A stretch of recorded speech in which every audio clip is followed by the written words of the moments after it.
बिस्मिल्लाहिर्रहमानिर्रहीम। अस्सलाम वालेकुम। आज 28 जुलाई बरोज़ इतवार हम बात करेंगे दो अहम इशूज़ के हवाले से।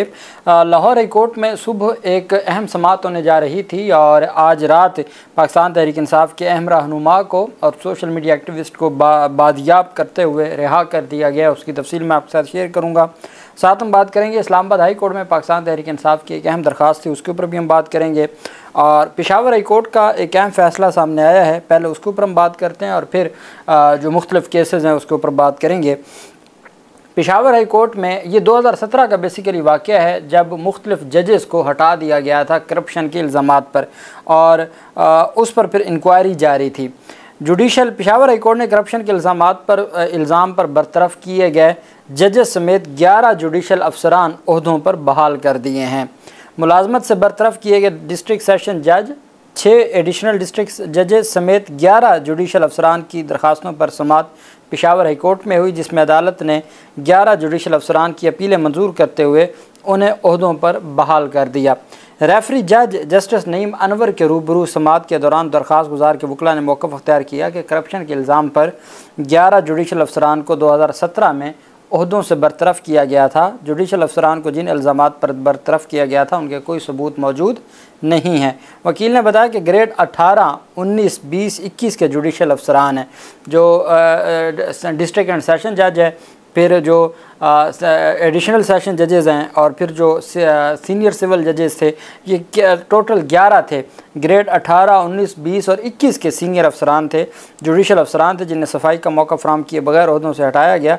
ACR में कहीं साबित नहीं होता कि करप्शन की या करप्शन के इल्ज़ामात साबित हों। इससे पहले जस्टिस SM अतीक शाह और जस्टिस शकील अहमद ने अपीलों पर मुख्तलिफ़ फ़ैसले सादर किए थे।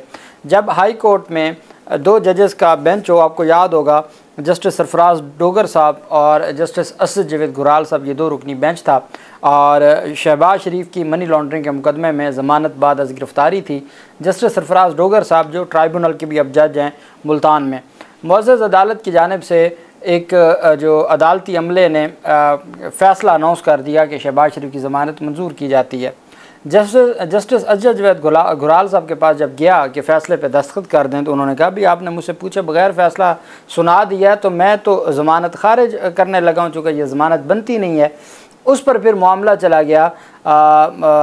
उस वक्त कासिम खान साहब थे, चीफ जस्टिस थे, उनके पास चला गया। फिर उन्होंने 3 रुकनी बेंच बनाया जिसमें रेफरी जज के तौर पर जस्टिस बाक़िर नजफ़ी साहब को उन्होंने रेफरी जज बनाया और फिर उस बेंच ने शहबाज शरीफ की ज़मानत मंजूर की थी। तो जब 2 जजेस किसी बेंच में डिवीज़न बेंच हो, 2 जजेस हों और 2 जजेस के फ़ैसले में अगर इख्तलाफ आ जाए, दोनों अलग अलग फ़ैसला दें, तो फिर एक तीसरा रेफरी जज मुकर्रर किया जाता है और वो फ्रीकैन को सुनने के बाद वो जो फ़ैसला देगा उसी को, वो इसका मतलब होगा कि 2-1 से फ़ैसला आ गया, चूँकि रेफरी जज और एक जज पहले जो उस तरह का फ़ैसला दे चुका है। अब जब जजेस के ख़िलाफ़ कार्रवाई की जाती है तो जजेस के ख़िलाफ़ हमेशा जो तरीक़ेकार है, मेंबर इंस्पेक्शन टीम होता है जो ज़िले अदलिया के मामलात को देखता है हाई कोर्ट में। अगर आपको लगता है कि कोई जज जिसने आपके साथ ज़्यादती की है, गलत फ़ैसला दिया है या उसने कोई करप्शन की है, तो आप MIT हाई कोर्ट में जाके MIT में एप्लीकेशन फ़ाइल करते हैं। जैसे इस्लामाबाद हाई कोर्ट में मेंबर इंस्पेक्शन टीम है मोहसिन अख्तर कियानी साहब, तो MIT में इल्ज़ामात साबित होते हैं। अब MIT में अगर किसी जज को करप्शन की बुनियाद पे निकाल दिया जाता है तो वो फिर उस फैसले को डिवीज़न बेंच हाई कोर्ट में चैलेंज कर सकता है। यहाँ भी जस्टिस SM अतीक शाह और जस्टिस शकील अहमद 2 रुकनी बेंच ने समाअत की थी। जस्टिस शकील अहमद ने अफसरान को बहाल किया, जस्टिस SM अतीक शाह ने अपीलें खारिज की, जिसके बाद जजेस की जानिब से मुख्तलिफ आरा आने के बाद केस को रेफरी जज के पास भेजा गया था और रेफरी जज साहब ने उनकी जो अपीलें हैं उनको मंजूर करते हुए 11 के 11 अफसरान को बहाल कर दिया है। ये अहम पेशरफ सामने आई है।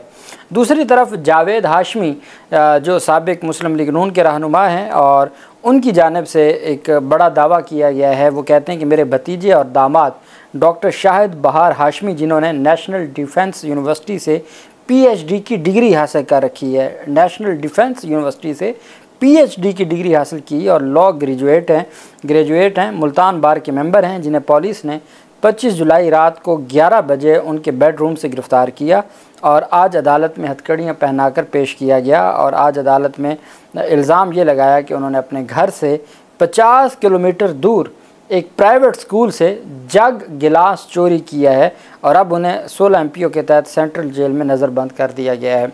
पहले उनको 25 जुलाई को गिरफ़्तार किया गया, आज 28 जुलाई को अदालत में पेश किया। इल्ज़ाम लगाया कि किसी प्राइवेट स्कूल से जग गिलास चोरी किया है और फिर साथ ही 3 MPO के तहत उनको जेल में बंद कर दिया गया है, जावेद हाशमी के दामाद को और उनके भतीजे को।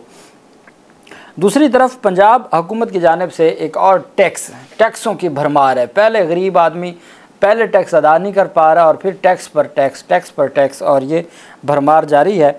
अब पंजाब के तमाम शहरों में कूड़ा टैक्स आयद कर दिया गया है। सूबाई काबीना की स्टैंडिंग कमेटी बराए फाइनेंस एंड डेवलपमेंट ने कूड़ा टैक्स नाफिज करने की मंजूरी दे दी है, जिसके बाद नोटिफिकेशन जारी कर दिया गया है। हुकूमत पंजाब ने आवाम पर कूड़ा टैक्स आयद कर दिया है। नोटिफिकेशन के मुताबिक कूड़ा टैक्स देहाती शहरी इलाकों के रिहायशी अफराद के साथ छोटे और बड़े कारोबार पर लगाया गया है। कूड़ा टैक्स पंजाब भर में छोटे और बड़े घरों के तनासुब पर लगाया गया है। कच्ची आबादियों के मकीनों पर भी कूड़ा टैक्स आयद कर दिया गया है। अब देहातों में कोई सहूलत नहीं है, कोई वहाँ सीवरेज का निज़ाम नहीं है, कोई वहाँ तो बिजली भी अगर चली जाए, बारिश हो तो 18 घंटे बिजली आती नहीं है, उन पर भी कच्ची आबादियों पर भी कूड़ा टैक्स लगा दिया है। नोटिफिकेशन के मुताबिक देहातों में 5 से 10 मरला घर पर 200 रुपये, जबकि अब वहाँ पे तो घर भी कनालों पे होते हैं, ज़री ज़मीनें हैं, डेरे बने हुए हैं, इतने लंबे लंबे हवेल हैं और उन पर अगर आपने उनके मरलों के हिसाब से, वो कोई शहर थोड़ी हैं कि आप मरलों के हिसाब से तो फिर आपने ले ली उनसे टैक्स। 5 से 10 मरला घर पर 200, जबकि 10 मरला से एक कनाल या बड़े घर पर 400 रुपये माहाना कूड़ा टैक्स लगाया गया देहात में। देहातों में छोटे कारोबार और दुकानों, जो छोटी छोटी दुकानें हैं वगैरह, 300 और दरमियाने दर्जे के कारोबार पर 700, जबकि बड़े बिज़नेस, फैक्ट्री, कारखानों और पेट्रोल पंप्स वगैरह पर भी 700 रुपये कूड़ा टैक्स लगाया गया है। लाहौर शहर पर कूड़ा टैक्स की शरह देहातियों की निस्बत बढ़ गई है। शहरी आबादी में 5 मरला घर पर 300, 5 से 10 मरला घर तक 500 रुपये माहाना लिया जाएगा। 10 मरला से एक कनाल घर पर 2000, जबकि इससे बड़े घर पर 5000 माहाना टैक्स लगाया गया सिर्फ कूड़ा। अब जैसे मैं आपको लाहौर की अपने घर की मिसाल देता हूँ कि वो आते हैं जो काम करने वाले, वो जो कूड़ा है वो शापर में या किसी चीज़ में डाल के या डस्टबिन में वो बाहर रख दिया जाता है, वो आके उठा ले जाते हैं। वो महीने का कोई 600-700 रुपये लेते हैं जो जिन्होंने रेहड़ी पे आते हैं और पूरे इस मोहल्ले से और पूरे इस एरिया से वो कूड़ा उठाते हैं। वो आगे जाके फिर किसी जगह पे जो सरकारी जगह बनी हुई होती हैं वो वहाँ पे रख देते हैं और वहाँ से फिर जो मुख्तलिफ़ कंपनी हैं सफाई की वो उठा के ले जाती हैं। अब जो आपके घर से कूड़ा उठाते हैं आप उनको 600-700-800 अलग दे रहे हैं, वो जो आगे से कंपनियों ने उठाना है उसका 500 आप अलग से देंगे। ये अब शहरों में फैक्ट्रियों, कारखानों और बड़े कारोबार करने वालों से 3000 रुपये माहाना टैक्स लगाया गया है। ये जनाबे वाला एक नया कूड़ा टैक्स आ गया।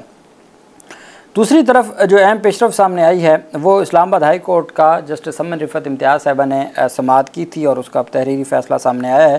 पाकिस्तान तहरीक इंसाफ के दफ्तर को सील कर दिया गया था और मैंने आपको बताया था कि पाकिस्तान तहरीक इंसाफ के दफ्तर को जी कि आपने वहाँ पर ये चीज़ नहीं है लगाई हुई, ये नहीं है, फायर एंड सेफ्टी इंतज़ामात नहीं है और आपकी जो वायरिंग है वो पुरानी है, इस तरह के इल्ज़ामात पर दफ्तर सील कर दिया था।